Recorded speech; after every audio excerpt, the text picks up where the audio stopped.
A very good morning to all of you students. We are going to continue with chapter accounting equation today. In last class, I hope that it was clear to you and the questions that I have given as homework you have done. It is very important to be really cope up with the last class. If you haven't, go through that video and then come back here. Today we are going to see what will be the effect of the transactions on asset, liabilities and capital. So now the first transaction that we are going to study is interest on capital. Now what is interest on capital? Look students, I have already discussed one concept with you in class while doing chapter number 1, that was business entity concept. Now what this concept said कि जो आपका business होता है, whatever business you are doing, that is totally different from its owners. Suppose Mohan is the owner of the company और मोहन का अपना ही business है, मोहन और उसका बिजनेस दोनों अलग होते हैं. इसी कंसेप्ट पे मैं आपको दो चीज़ें समझाने वाली हूँ. एक आपका पॉइंट आता है interest on capital. Now what Mohan has done in the business, he has invested a certain amount of capital, right. Now if business is different from Mohan, so business की ये रिस्पॉन्सिबिलिटी बनती है कि इस कैपिटल को वो डिफरेंट जगह यूज़ करे, इन्वेस्ट करे और उससे कंपनी के लिए बेनिफिट्स लेकर आए. और क्योंकि मोहन ने पैसा इन्वेस्ट किया है तो उसको भी एक इंटरेस्ट जो है वो वापस दे ऑन कैपिटल. कुछ अमाउंट है, उसके ऊपर उसे इंटरेस्ट मिलना चाहिए. अगर आप बैंक में पैसा इन्वेस्ट करते हो आपको इंटरेस्ट मिलता है, राइट. ऐसे ही मोहन ने जब बिज़नेस में पैसा इन्वेस्ट किया है तो बिज़नेस की रिस्पॉन्सिबिलिटी है कि उसे इंटरेस्ट दे. अब हम इस चीज़ को दो पॉइंट्स, दो एस्पेक्ट से समझेंगे. First from the point of view of the business. From the point of view of the business, this payment of interest on capital is expense, yes और नो. बिजनेस को भाई इंटरेस्ट ऑन कैपिटल मोहन को पे करना है तो उसके लिए क्या हो गया, ये उसके लिए तो एक एक्सपेंस हो गया. और एक्सपेंस क्या करता है, हमेशा कैपिटल को रिड्यूस कर देता है, राइट. और मोहन को क्योंकि ये पैसा मिलेगा, right, he is the proprietor, he is going to receive, for him it is going to be an income for the proprietor. So what he will do, again this income is going to get back in the business. Business में वो दोबारा उसको डाल देगा, तो it will be added back to the capital. ये point समझ आया. तो इससे क्या हो रहा है, अगर आप देखें इंटरेस्ट ऑन कैपिटल से इफेक्ट आपका ना एसेट पे पड़ रहा है ना लाइबिलिटीज़ पे पड़ रहा है, सिर्फ कैपिटल पे पड़ रहा है. वो भी कैसे, वो भी from the point of view of business. अगर बिजनेस का देखें तो it is an expense, we are going to reduce it. And from the point of view of the capital, we are going from the point of view of the proprietor, we are going to add it. Okay, just make it a 0. Similarly, let's see second point, that is interest on drawings.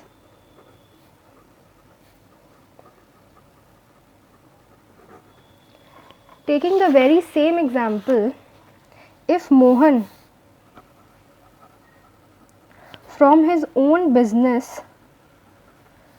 takes out some amount, some money, तो उसको हम क्या बोलते हैं, drawings करना.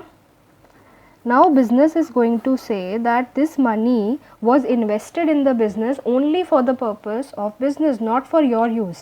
So if you are taking out the money for your purpose, for your personal consumption, we are going to in back charge interest from you. आपको interest देना पड़ेगा अगर आप हमारे बिजनेस से पैसा ले रहे हो. क्यों, क्योंकि मोहन और बिजनेस दोनों अलग है. तो इस पॉइंट ऑफ व्यू से अगर हम देखें तो इंटरेस्ट जो मिलेगा, इंटरेस्ट ऑन ड्राइंग्स जो बिजनेस को मिलेगा वो क्या है, बिजनेस के लिए क्या है, एक प्रॉफिट है, और प्रॉफिट है तो कैपिटल में ऐड हो जाएगा, और मोहन के लिए क्या है, क्योंकि उसे पे करना है, उसके लिए फिर से एक एक्सपेंस हो गया, right. So it will be again deducted from the capital. Okay, so what we are going to do, interest on drawings, again there will be no effect here. I'm just not writing dash क्योंकि यहाँ भी minus का मतलब वही है. तो हम point of view of business से तो ऐड करेंगे क्योंकि हमें मिलेगा पैसा, and point of view of the proprietor we are going to deduct because for him it is an expense. Okay, let's see third point, outstanding expenses. What are outstanding expenses? Outstanding expenses. What are outstanding expenses? These are those expenses which have been incurred, हो तो चुके हैं, but not paid during the current accounting period. For example, this is the month of May, begins on 1st May and ends on 31st May. Okay, I am a teacher, I am providing a service, so I will start on 1st May और मैं पढ़ाती जाऊँगी और 31st May तक I will teach.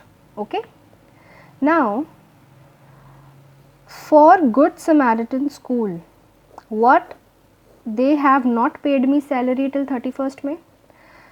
पूरा महीना पढ़ाने के बाद हो सकता है मुझे जून में या end of the month May में मुझे सैलरी मिले. So what is this? This is an expense for the school. This is an expense for the school which has been incurred. उनके ऊपर आ तो चुका है पर अभी तक उन्होंने पे नहीं किया. तो for the institute if we say it is a liability, yes और no, a current liability which is needed to be paid. और क्योंकि ये एक आउटस्टैंडिंग एक्सपेंस है, ऐसा एक्सपेंस जो अभी भी है, तो कोई भी एक्सपेंस क्या करता है, कैपिटल को यस रिड्यूस कर देता है. गुड. सो अगर हम आउटस्टैंडिंग एक्सपेंसेस को देखें तो these are going to be increasing the liability for the company, and because it an expense that is to be paid, it is going to reduce the capital. Okay, next point is prepaid expenses. What are prepaid expenses? Those expenses that have already been paid in advance. ऐसे खर्चे जो आपने पहले ही पे कर दिए. आपने 1st May को रिचार्ज कराया अपना फ़ोन, ठीक है, और वो रिचार्ज आपका फॉर एग्ज़ाम्पल चलेगा 31st जुलाई तक, तो आपका 2 months का रिचार्ज हो गया. आपने क्या किया, इसी डेट को फुल अमाउंट पे कर दिया. If you have already paid the full amount, अभी भी इस चीज़ का बेनिफिट लेना बाकी है. Have you taken the benefit? No, right. So just see one thing, it is a expense that you have already been paid. जब pay ही कर दिया तो अभी तो ये एक्सपेंस रहा नहीं ना, राइट. अब तो ये कोई एक्सपेंस रहा नहीं, आपने ऑलरेडी पे कर दिया. और क्योंकि इसके अंदर एक वर्ड आ रहा है पेड, पेड से आपको क्या समझ आता है, जब पे कर दिया तो आपका कैश क्या हो गया, रिड्यूस हो गया. तो इससे क्या इफ़ेक्ट पड़ रहा है, आपका एसेट रिड्यूस हो रहा है. और क्योंकि ये एक ऐसा एक्सपेंस है जिसका बेनिफिट अभी भी लेना बाकी है, और जिसका भी बेनिफिट या आपको कुछ लेना बाकी होता है, वो हमारा क्या होता है, वो हमारा एक एसेट होता है. Because this asset is going to benefit us for within the accounting period, this is called our current asset. तो हम इसको एसेट की कैटेगरी में ही एज अ प्रीपेड एक्सपेंस लिख देंगे और ऐड कर देंगे. तो देखो इसका जो इफ़ेक्ट पड़ रहा है वो एक ही साइड में, एसेट की साइड में एज प्लस एंड माइनस है. So what we are going to do, we are going to write down prepaid expenses. और अगर कोई भी transaction related to prepaid expense आती है, so first our cash is going to be reduced because we have paid, and then again it is an asset, so it will be added back. Okay, let's see next point. Write down accrued income. accrued income. Now what is accrued income? Accrued income is that income which has been earned. If I say accrued income क्या है? Income that has been earned but not received. जैसे कि अगर मैं अपना example लूँ, same if we से over here, good Samaritan school के लिए, क्योंकि अभी तक उन्होंने पैसा नहीं दिया था, वो एक एक्सपेंस था। मेरे लिए क्या था? If I talk about Jasleen ma'am over here, तो what was for her? For her it was an accrued income. Why? Because the income, she has earned the income but पैसा नहीं मिला. उन्होंने काम और सर्विसेज तो दे दी, प्रोवाइड कर दी, but she has not receive the money. तो ऐसे बिजनेस के लिए भी बहुत सारी ऐसी इनकम्स होती हैं जो बच्चों उन्होंने अर्न कर ली होती हैं पर अभी पैसा आना बाकी होता है. Because the word coming over here is income, accrued income that you have earned. कोई भी इनकम हो, प्रॉफिट हो, गेन हो, उसको हम कहाँ ऐड कर देते थे? We used to add it in the capital, right? And because it is going to increase the profit for the accounting period, and this is also an asset for the company. तो हम एक नया column खोलेंगे asset, and उसके अंदर भी हम ये अमाउंट डाल देंगे. क्यों? बिकॉज अभी भी अमाउंट आना बाकी है, मिला नहीं है, आना बाकी है. कुछ भी चीज़ जिसका बेनिफिट आना बाकी होता है, that is your asset. So for accrued income we are going to add it in capital because it is income, and because it is yet to be received, it is again our asset. Okay, coming to next point, write down unearned income or income received in advance. ये दो नाम है, एक ही चीज़ है. सी students, unearned income और income received in advance. आपने अभी तक सर्विसेज नहीं दी, गुड्स नहीं दिए, पर पैसा एडवांस में मिल गया. अनअर्नड इनकम, इनकम वर्ड देखो क्या है? Received in advance. जब हम पे की बात करते थे, पेड वाला वर्ड आता था, तो इसका मतलब हमारा कैश गया, और रिसीव है मतलब कैश आ गया. कैश आ गया तो it is an asset, it will be added in our asset. और अगर आप देखें, आपने पैसा ले लिया पर अभी भी काम करना बाकी है, गुड्स देना बाकी है या सर्विसेज प्रोवाइड करना बाकी है, तो ये कंपनी के लिए क्या हो गया? एक लाइबिलिटी नहीं हो गया? हुआ ना? तो it is going to be added in liabilities also. Okay, write down next point, 7th point, payment in full settlement. Now student, let's understand the point that is payment in full settlement with an example. Okay, now let's say we have earlier done one transaction, that is purchased goods on credit, say rupees 10,000. Right? So what was its effect? इसका effect क्या होता था? In the old transaction, if I right old transaction, तो इसमें there used to be से some cash of 20,000. ठीक है, और क्योंकि हमने गुड्स खरीदे हैं तो स्टॉक था हमारे पास, परचेज किया 10,000, अभी इतना ही ले लेते हैं. And there were some liabilities plus capital. Just taking random amount कि लास्ट ट्रांजैक्शन कुछ ऐसे रही होगी, क्योंकि गुड्स हमने क्रेडिट पे खरीदे हैं तो 10,000 के स्टॉक आ गए और हमारे क्रेडिटर्स इंक्रीज हो गए होंगे 10,000 रुपीज़ से. राइट? से द कैपिटल वॉज 20,000, इक्वल हो गया balance. Now we will discuss this point, that is payment in full settlement. The next transaction says payment in full settlement, right, to the creditors for rupees 9,500. वो कह रहे हैं जो हमने उधार पे सामान खरीदा था 10,000 का, हमने उनको पेमेंट कर दी है और पूरी चीज़ सेटल कर दी है, फुल सेटलमेंट कर दी है क्रेडिटर्स को with an amount of rupees 9,500. मतलब this is full and final settlement, इसके बाद हम कुछ पे नहीं करेंगे. उनने क्रेडिटर्स के साथ डिस्कस कर लिया that out of this we are going to pay 9,500 and settle our account.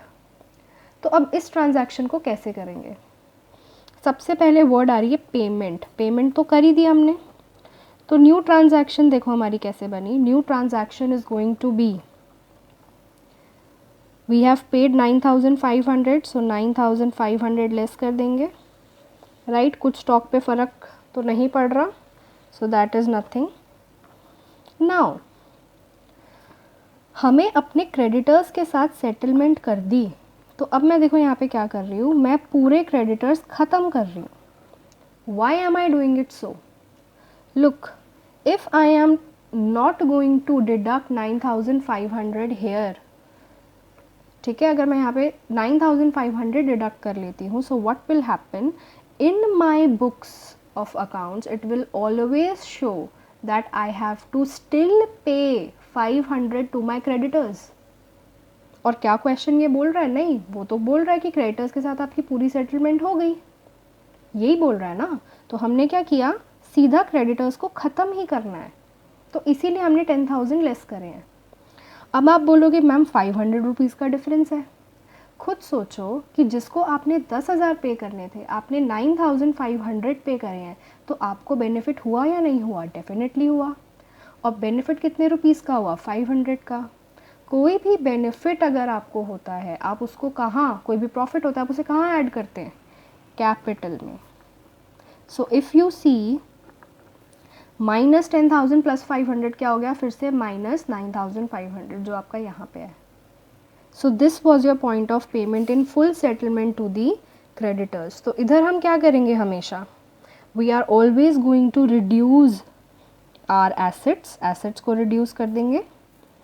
फिर उसके बाद जो हमारी लाइबिलिटीज़ है उसे भी रिड्यूस कर देंगे विद द ओरिजिनल अमाउंट, और जो भी बैलेंस बचेगा that is going to be added in our capital.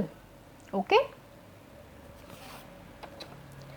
let's see next point. 8th, depreciation charged on asset. किसी भी एसेट पे से at the rate 10% depreciation charge होता है. आपने एक एसेट ख़रीदा हुआ था, यहाँ पे सपोज़ एक फ़र्नीचर भी था, आपने फ़र्नीचर ख़रीदा हुआ था 3,000 रुपीज़ का. अब वो कह रहे हैं इसका 10% आप डेप्रीसिएशन चार्ज कर दो, right. So that is going to be 300 rupees. अब वो कैसे चार्ज होगा? आपका डेप्रीसिएशन क्या होता है? सबसे पहले डेप्रीसिएशन का मतलब क्या होता है? It means fall in the value of asset. जब एसेट की वैल्यू गिर जाए, आपके घर में कार है, कार हो सकता है 2.5 लाख रुपए की हो, क्या उसकी वैल्यू 2.5 लाख ही रहेगी? No, it is going to change. Every year it is going to change, the value is going to be decreased and the deduction in the value is called depreciation. So for example, the business charges such depreciation and says कि आपके पास जो भी asset है उस पर 10% depreciation charge करिए. तो जब आप चार्ज करेंगे तो एक तो आपका एसेट ही रिड्यूस हो जाएगा, and this is an expense. Depreciation को हम बोलते हैं एक एक्सपेंस, पर क्योंकि ये कैश में नहीं होता, ठीक है, हम इसके लिए कुछ पैसा पे नहीं कर रहे, बस वैल्यू घट रही है, तो इसको बोलते हैं non cash expense. Because it is a category of expense, so from capital you are going to reduce the same amount, that is minus 300. Okay, so what are the effects? Asset reduce हो रहा है आपका, और capital में से भी amount reduce हो रहा है. So these are all the new transactions that we are going to study, right. इसी के बेस पे let's do one question. Let's start the question. This is the question. Students, I request you to pause here, right, and either take a screenshot, or if you want to write, you can write this question in notebook. We are going to solve this right now. The question is, show the effect of the following transaction on the accounting equation. So what we are going to do, on the very next page, you are going to prepare a format for accounting equation.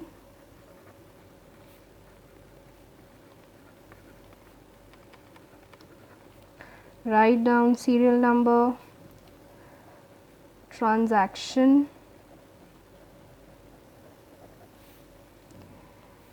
your assets is equal to your liabilities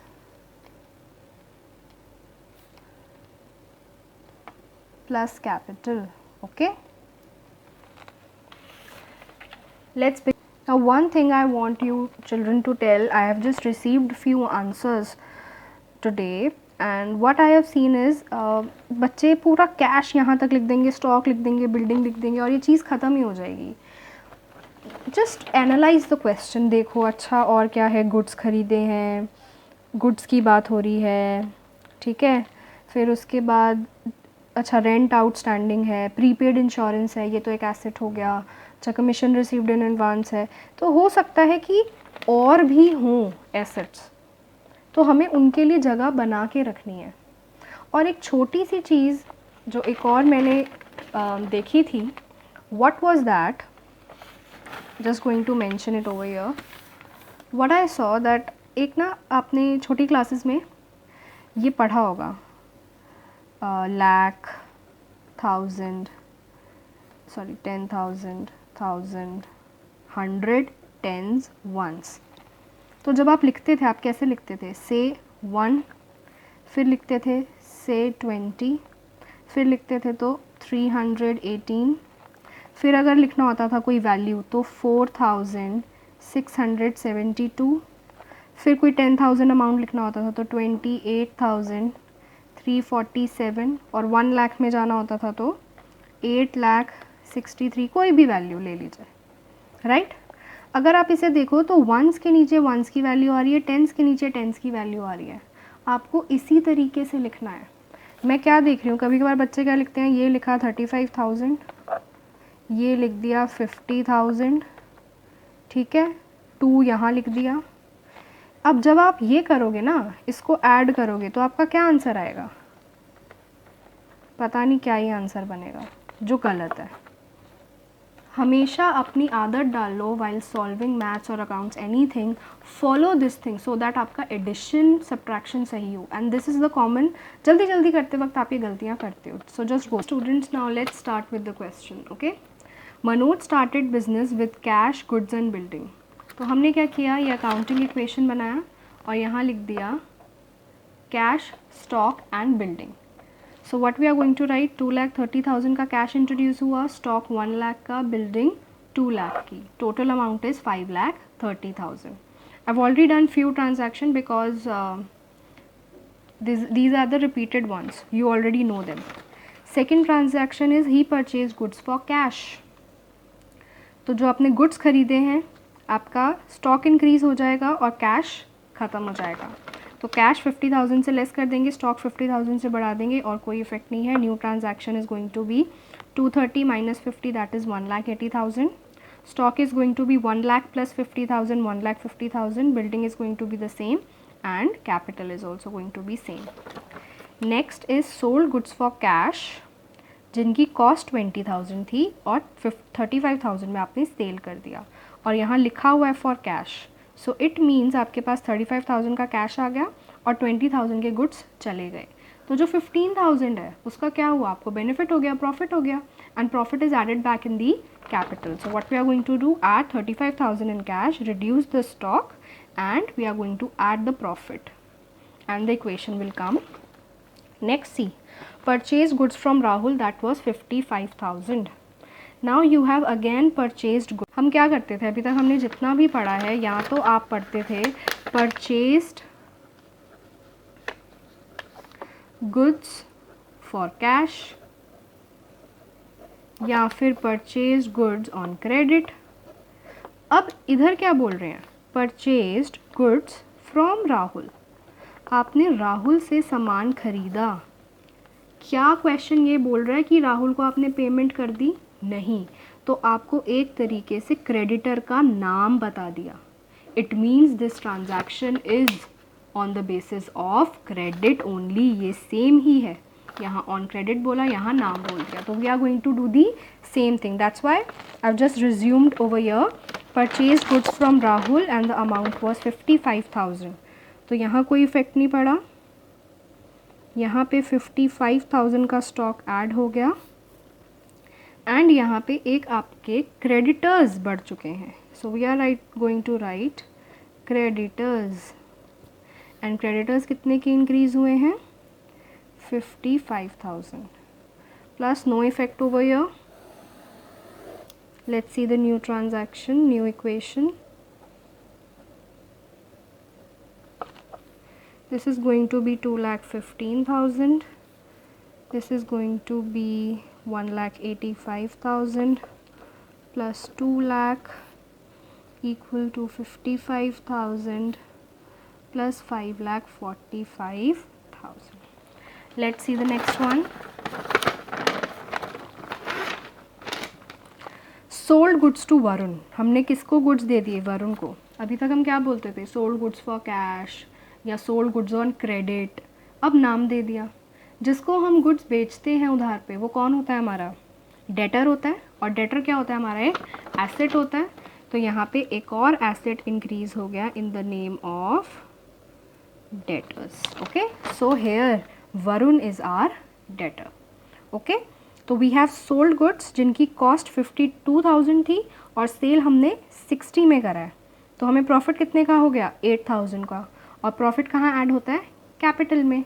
तो goods में से यहाँ हम लिखेंगे point number E, sold goods to Varun, right, जिसकी cost थी 52,000। सो stock में से हम 52,000 लेस कर देंगे, बिल्डिंग पे कोई इफेक्ट नहीं। और जो हमारे डेटर्स हैं उनसे कितना अमाउंट अभी लेना है? 60,000, राइट। क्रेडिटर्स पे नो इफेक्ट, और हमारा जो प्रॉफिट हुआ that is added to the capital. Let's see what our new equation is. 2,15,000 plus 1,33,000 plus 2 lakh plus 60,000 equals to 55,000 plus 5,53,000. Okay, let's see next transaction. Point number F, he paid cash to Rahul in full settlement. Rahul को हमने पैसे दे दिए, इसका मतलब राहुल हमारा creditor रहा होगा। See this transaction, हमने उनसे क्रेडिट पे सामान खरीदा था। कितने का खरीदा था? 55,000 का। हम उसका अकाउंट पूरा सेटल कितने में कर रहे हैं? 53,000 में, राइट। सो पर हमें तो जब हम सेटल कर रहे हैं, हमें तो क्रेडिटर को, इस राहुल को हटाना पड़ेगा अपनी लिस्ट में से, और हटाने के लिए हमें पूरा इसका अमाउंट डिडक्ट कर देना होगा। So what we are going to write point number F, paid cash to Rahul in full settlement. क्योंकि पेमेंट कर दी है, तो what we are going to do, reduce the amount, right? No effect on stock, no effect on your building, and no effect on your debtors, but we have to reduce our creditors because it is in full settlement, and जो 2,000 का amount है that is going to be our profit. Let's write down the new equation over here. This is going to be your 1,62,000 plus 1,33,000, 2,60,000. Now this is going to be 0 and this is going to be 5,55,000. Let's see next point number G. Salary paid to him ₹20,000. Salary पे कर दी है तो आपका cash reduce हो जाएगा. Salary that is paid minus 20,000, no effect here, and it is going to reduce your capital.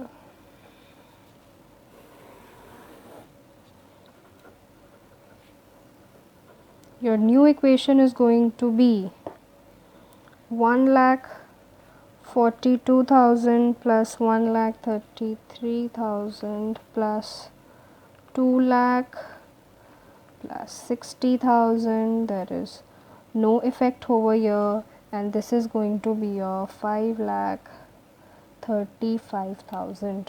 Okay, we are going to solve next over here. So I'm just going to carry forward this. Let's see our next equation, that is H. This is received cash from Varun. Varun हमारा debtor था. इधर देखो हमने goods sale किए थे उसे credit पे, सो he was are debtor. उनसे हमें पैसा मिला फुल सेटलमेंट में 59,000 में. हमें 60,000 मिलना चाहिए था पर हमें मिला 59,000, मतलब हमें लॉस हो गया 1,000 रुपीज़ का, and that we have to write it down. I am just going to carry forward this equation. यहाँ पे मैं जी लिख के न्यू इक्वेशन लिख रही हूँ, right. And the equation was cash 1,42,000, stock 1,33,000 plus building 2 lakh, debtors 60,000, no liabilities, capital 5,35,000. Okay, now let's write down point number H, that is received cash from Varun in full settlement. Okay, once you have received, you are going to write plus 59,000. No effect here, no effect here. पर हमने debtor को पूरे तरीके से settle कर दिया है, तो मुझे यहाँ पे पूरा उसे -60,000 करना पड़ेगा, because if I am going to -59,000 over here, so in my books it is going to show again and again that I have to get 1,000 rupees from debtor, which is not true because we have made the settlement. That 1,000 is my loss, and any loss is going to be deducted from the capital. Okay, just write down new equation. This is going to be 2,01,000 plus 1,33,000 plus 2 lakh. Debtors are finished, no creditors, and over here 5,34,000 rupees. Okay, next is rent outstanding. Okay, यहाँ लिखते हैं rent outstanding. If you can recall what we have studied today, what used to be rent outstanding? Outstanding expense है हमारा ऐसा खर्चा जो अभी तक हमने पे नहीं किया, करना है, तो हमारी liability है, और क्योंकि एक expense है तो capital में से less हो जाएगा. So what we are going to do? We are going to, because it is a liability, no effect here, because it is a liability, we are going to now show this as and plus करके liabilities के column में ही आप लोग इसे show करोगे outstanding expenses, right, which is your 3000 rupees, and because it is going to reduce your capital at an expense, तो हम यहाँ पे माइनस कर देंगे 3000. New equation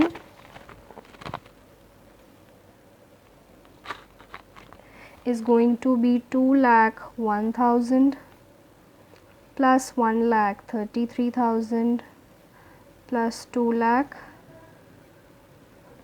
no nothing over here, creditors 0, 3,000 plus 5,31,000. let's see J transaction.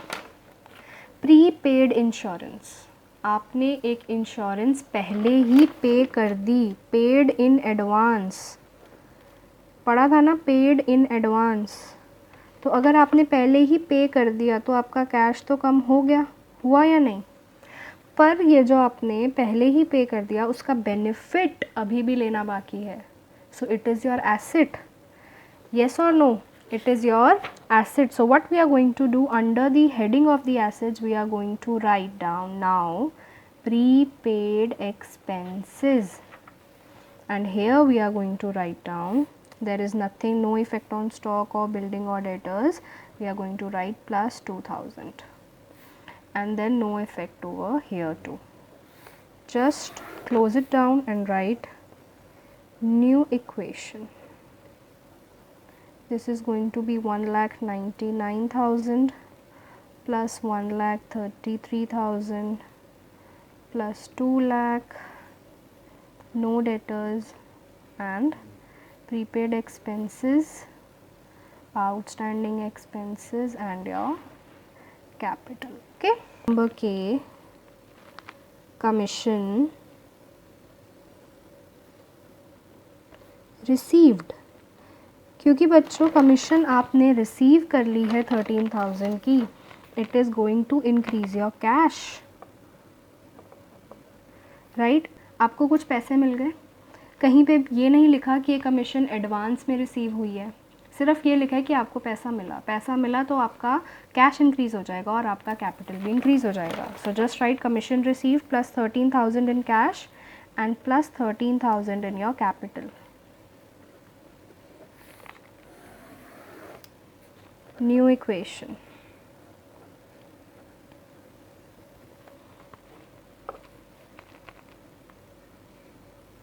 Two lakh 12,000 plus 1,33,000 plus 2 lakh plus 0 plus 2,000. This is equal to 0 plus 3,000 plus equal to your 5,44,000. Next, let's see the next one. Amount withdrawn for him for the personal use. Personal use के लिए अगर amount withdraw किया है, क्या है वो आपके लिए? It is a drawing, okay? So that is going to reduce your cash minus 20,000 and it is going to reduce your capital also.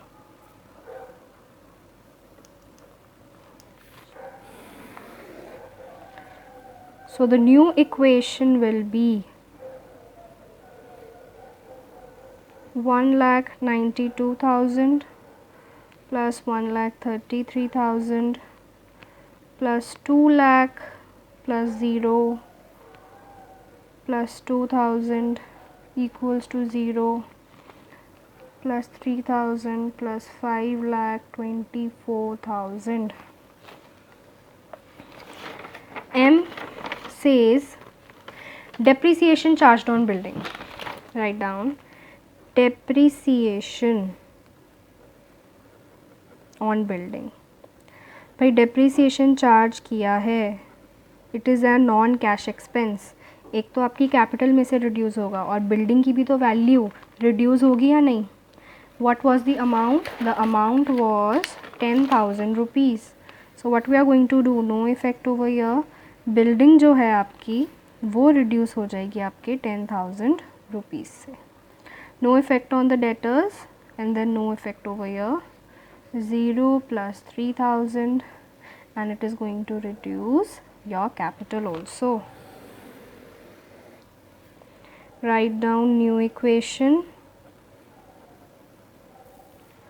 1,92,000, 1,33,000, 1,90,000, 2,000 equals to 0. Sorry, this was 0 only. 3,000 plus 5,14,000. Let's see transaction N. It says fresh capital invested. फिर से business में उसने और capital invest कर दी. Just like this point, it is going to increase your cash and capital both. Just write fresh capital invested. Amount was 50,000. 50,000.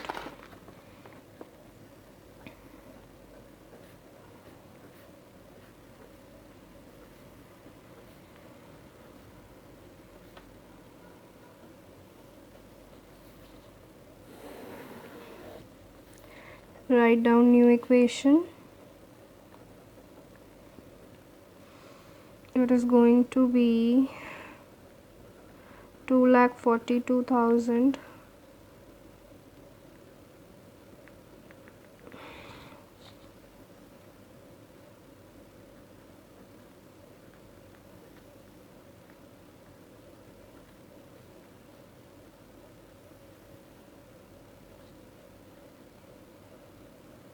okay. Last one left, that is purchased goods from Rakhi. 6,000. Purchased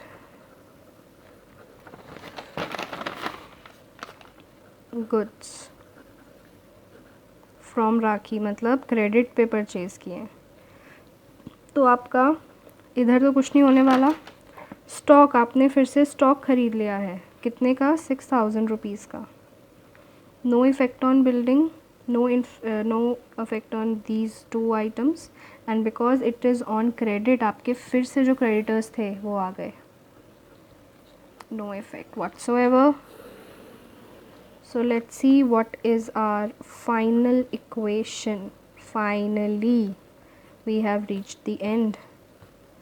This is going to be your 2,42,000 plus 1,39,000 plus 1,90,000 plus 0 plus 2,000 is equal to 6,000 plus 3,000 plus 5,64,000.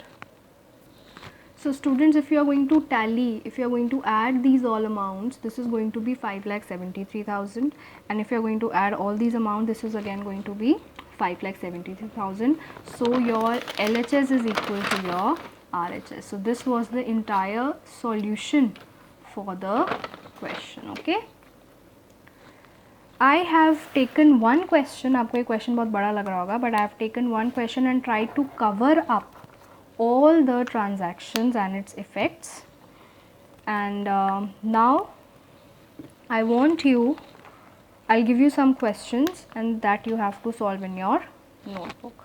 Okay, I'll take up some questions and make another video, but whenever I'm going to give you questions, do solve them and ask the queries. Queries आएंगी, आपको मुझसे पूछना ही है, नहीं तो you won't be able to do this chapter. Okay.